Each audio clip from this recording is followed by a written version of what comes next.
All right, so now we're going to finish up using our what? And Success book. So this is Chapter 10, Lesson 8b. So now we're getting into quadrilaterals, where the last one was dealing with triangles. A lot of the same type of information, the same processes to figure out basic information. Once again, it's stuff you need to know for 7th grade, 8th grade, through high school geometry, but things also you're going to see on that standardized test. So please pay attention, fill out your book, follow along, and learn along with me as I'm teaching you. So the first place we're going to start is just like we started with triangles. We're talking about quadrilaterals, and that terminology of quad, it means four sides. So we're talking about four-sided shapes. And we saw when we started getting into geometry that there are several different types of quadrilaterals. We found the area of squares and rectangles. We found the area of parallelograms. We found the area of trapezoids. So we're going to look at those here in just a moment. But the first thing we need to start with is just like we did with the triangles. When we have a four-sided shape, we need to know that the interior angles, all the angles that make up the inside, can be added together to get a special number. And that special number is double what we had in a triangle. We have 360 degrees. So all of the angles inside of a triangle have to be equal to 360 degrees. So look at this formula with me as I remind you what these symbols and letters mean. The measurement of angle 1 plus the measurement of angle 2 plus the measurement of angle 3 plus the measurement of angle 4 equals 360 degrees. We're going to use that formula on all of these problems. When I look at this, we're given an example of this particular gem. It says a garnet is a type of mineral that is used to make gemstones. The photograph shows a face of a garnet crystal that is a quadrilateral. What is the unknown angle measure? So faces, once again, are flat edges of a three-dimensional shape. This is a three-dimensional shape. We're only talking about this particular face, this flat surface. So it is a trapezoid, which we talked about when we found areas. My formula, once again, is to take the four measurements of the angles, and that always has to be equal to what? 360 degrees. So when I know it has to be equal to 360 degrees, I plug in what I know. I'm going to have that variable that's standing alone. I'm going to do my opposite function on the opposite side, and then I'm going to know what my missing one is. So I start plugging my information in. I know that my x is my unknown. I have a 65, a 65, and a 115. Those all added together, all four of those have to be equal to 360 degrees. So I'm going to go back to combining my like terms. Now, unlike a triangle, instead of having two like terms, I have three like terms, three positive whole numbers without variables. My variable has to be left alone. So I'm going to combine 65, 65, and 115, and that equals 245. I know now that x plus 245 equals 360, and I have to get my variable alone. So I'm going to go through that process once again of doing the opposite function, then doing it on the opposite side. If I'm adding 245, then I have to subtract 245, because that is my opposite function. So when I subtract 245 here, it cancels it out. So I do it on the opposite side, so I can figure out what my x is when it's alone. When I take 360 and I subtract 245, I find out that it's 115. So my x is equal to 115. 115 what? Once again, we're dealing with angles inside geometric shapes, so I have to have that label of degrees. Now, it doesn't mean Fahrenheit and it doesn't mean Celsius.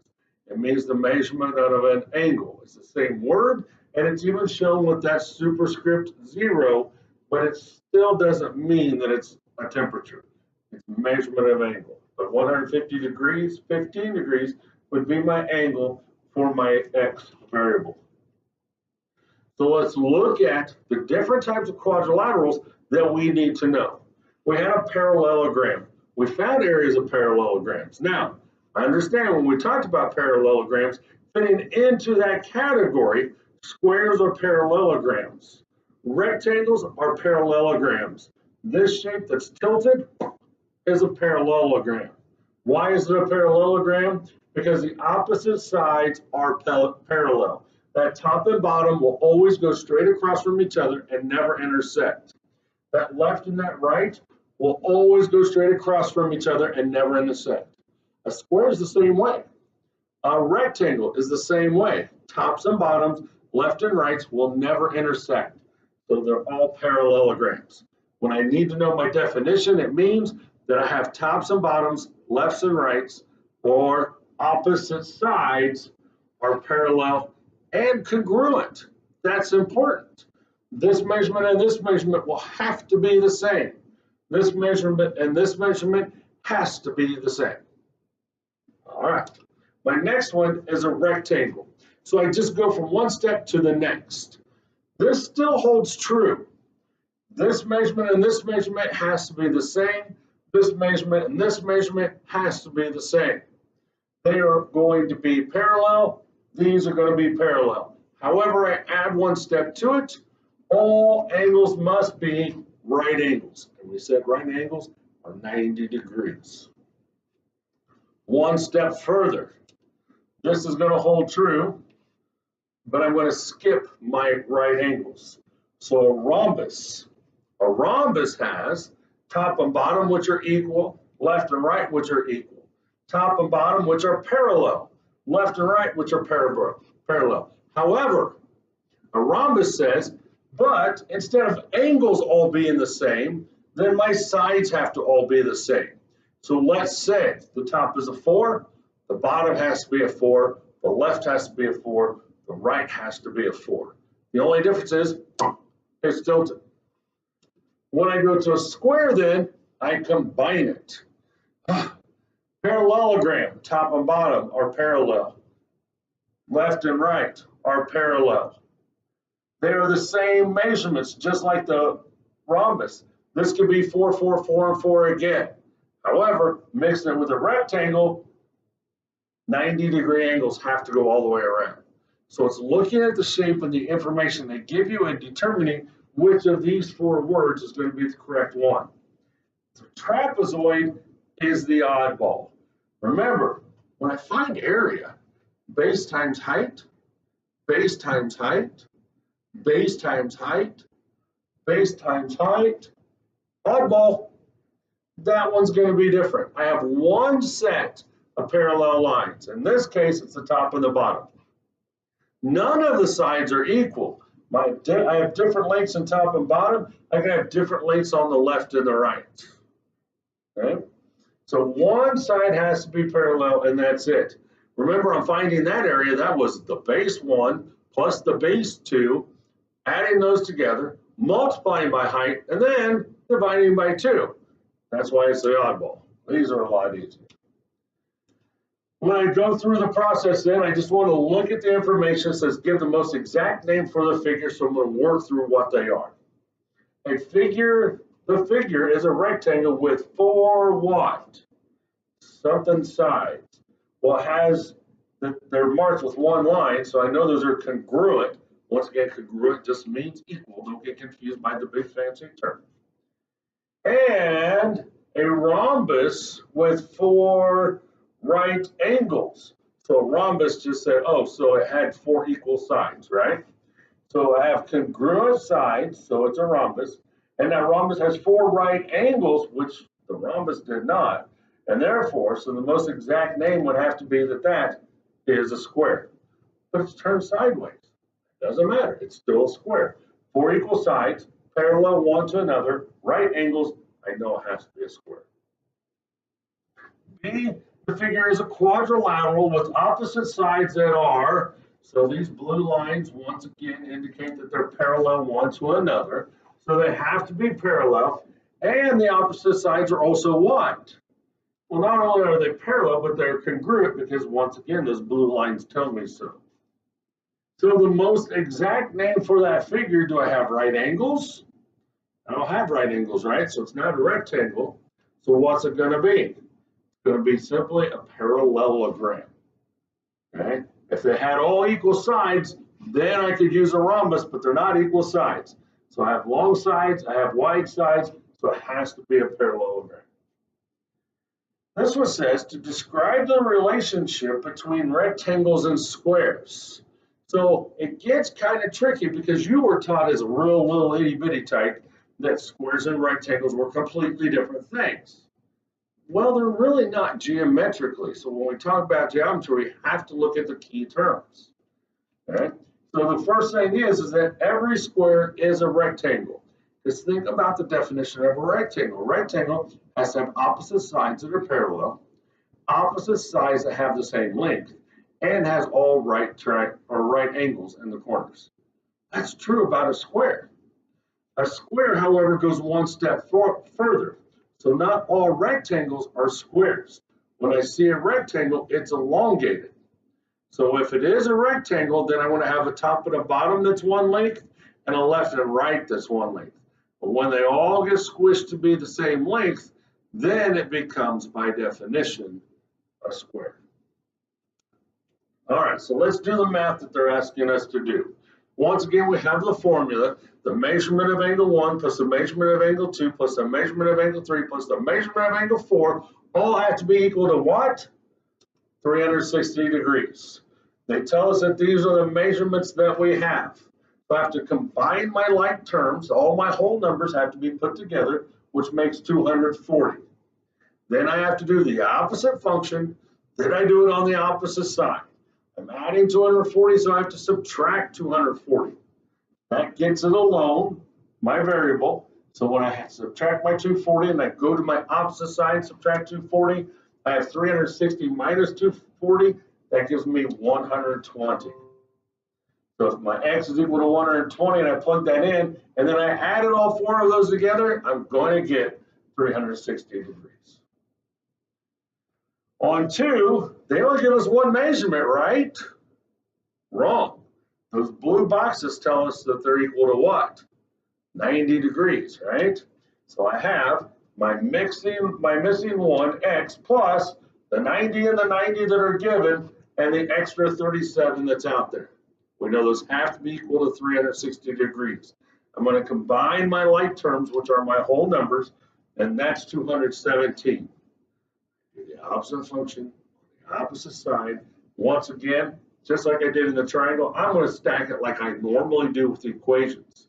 So I'm just going to cancel these out because I'm going to do my opposite function. Adding 217, subtract 217, it cancels it out. Then I go to the opposite side, 360 minus 217 leaves me with what? 143. So I know my x, and when I look at it, I just ask myself, is that a logical answer? Well, 143 is an obtuse angle, and when I look at where the x is, that indeed is an obtuse answer. It is an obtuse angle, so my answer makes sense. If I want to check it to make sure, I simply plug 143 in here on my handy dandy calculator, add all four numbers, I do get 360 degrees. Once again, I have my x, I have a missing angle, I have three other angles to add together, and they all have to be equal to 360 degrees. So I fill in the information they give me. I have a 133, a 133, and a 47. I'm going to combine my like terms and then get my variable alone. So 133 plus 47 gives me 313. When I subtract that then, because I need to get the variable alone, my opposite function is subtraction, that would just cancel it out and leave me with x. So then I go to the opposite side, 360 minus 313 leaves me with 47. I know that my x is equal to 47 degrees. Now on 4 and 5, it's just much more simple. There's no math to do. It says give the most exact name for the figure. So let's talk through it. I have right angles, but there's only 2 of them, and I don't have any definitions with quadrilaterals to talk about 2 right angles. I do have opposite sides that are parallel. They're not congruent though. And these 2 sides are not parallel at all. If I extend this one going across, this one going up, they're definitely going to intersect or going to cross. So if I have one set of parallel lines, and that's all the information I know other than it's quadrilateral, that has to be the weird one, the trapezoid. All right, so on 5, I have all right angles. All right, so right angles, that was squares and rectangles. Opposite sides are parallel, that's parallelograms, which fits everything other than the trapezoid. But my opposite sides are equal, but not equal to each other, right? I have two different measurements. So this angle and this angle are the same. This angle and this angle are the same. So that has to be classified as a rectangle. Put them together. We're going to name it, and we're going to find the missing angle. Once again, measurement of angle 1 plus measurement of angle 2 plus measurement of angle 3 plus measurement of angle 4 has to be equal to 360 degrees, and I have an X there because I have one missing. All of these are how many or what number? Hopefully you said 90 degrees. So we start with our math problem. X plus 90 plus 90 plus 90 equals 360. Combining my like terms, 3 times 90 gives me 270. So X plus 270 equals 360 degrees. Get my variable alone, I do my opposite function. I'm going to subtract by 270. That cancels that one out. I do it on the opposite side. So 360 minus 270, that leaves me with another 90. So X is equal to 90 degrees. If this is 90, 90, 90, 90, and I see a blue line on all of those, which means they're all the same length or they're all congruent, then I know that that is indeed a square.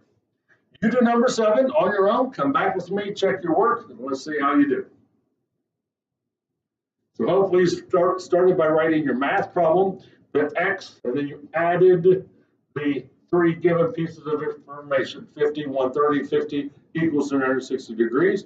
You would combine your like terms, so you'd end up with X plus 230 equals 360. You got your variable alone by subtracting on both sides, and that would have left you with an X is equal to 130 degrees. If you wanted to check, you would type in 130 plus the other 3 in your handy-dandy calculator, you would get 360 degrees. And then hopefully you notice that I don't have right angles. My top sides, top and bottom, and my sides, they are congruent to one another, but not all congruent, but they are indeed parallel. Therefore, it's going to be a parallelogram. All right, last one. Jacqueline says a rhombus can have 4 obtuse angles. Describe her error. So they tell you automatically it's wrong. So let's see, let's just check. What is the smallest obtuse angle that I can have? So acute is less than 90. 90 is straight up and down. Obtuse, the biggest one, 91 degrees. So let's try it. 4 91-degree angles gives 364 degrees. You can't be right, can't you? So when I explain her error, I just need to say that the sum of 4 obtuse angles is greater than 360 degrees, so it cannot have 4 obtuse angles. Go ahead and pause that if you'd like to finish up that sentence, and then go on and see the assignment, which is page 41, questions 1 through 8, and page 42, questions 1 through 6. That is your assignment. You can get it done, and if you have any questions while going through it, please come and ask.